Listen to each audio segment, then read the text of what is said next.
ஆணவ படுகொலைகளை தடுக்க ஆணையம் அமைக்கப்படும். சட்டப்பேரவையில் முதலமைச்சர் மு க ஸ்டாலின் அறிவிப்பு. ஆணவ கொலை விவகாரம் மீண்டும் ஒரு ஆணையம் அமைத்திருப்பது யாரை ஏமாற்ற என அண்ணாமலை கேள்வி. திராவிடத்தை தன் குடும்ப நலனை காக்கும் கவசமாக மாற்றிவிட்டது திமுக. எடப்பாடி பழனிசாமி காட்டம்.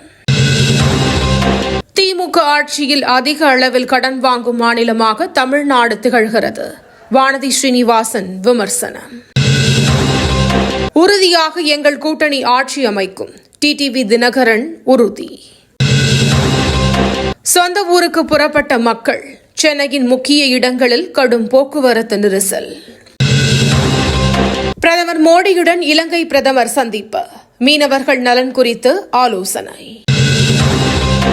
பீகாரில் தேசிய ஜனநாயக கூட்டணி வெற்றி பெற்று அறுதி பெரும்பான்மையுடன் ஆட்சி அமைக்கும். அமித்ஷா உறுதி.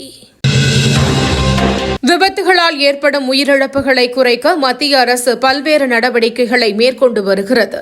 மத்திய அமைச்சர் ஜே.பி. நட்டா பேச்சு. ராணுவ தளவாடங்களில் 65% தற்போது உள்நாட்டிலேயே தயாரிக்கப்படுகின்றன. அமைச்சர் ராஜ்நாத் சிங் பெருமிதம்.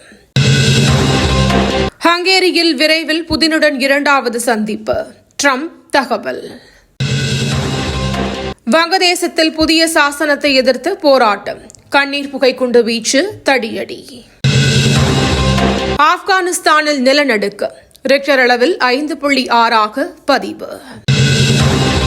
வடகிழக்கு பருவமழை தீவிரம். காரைக்காலில் அவசர உதவி எண் அறிவிப்பு. நெல்லை, திருப்பத்தூர் உள்ளிட்ட மாவட்டங்களில் இன்று மழைக்கு வாய்ப்பு. வானிலை மையம் தகவல். தினந்தோறும் காலை தலைப்புச் செய்திகளை உடனுக்குடன் தெரிந்து கொள்ள வணக்கம் இந்தியா நியூஸுடன் இணைந்திருங்கள்.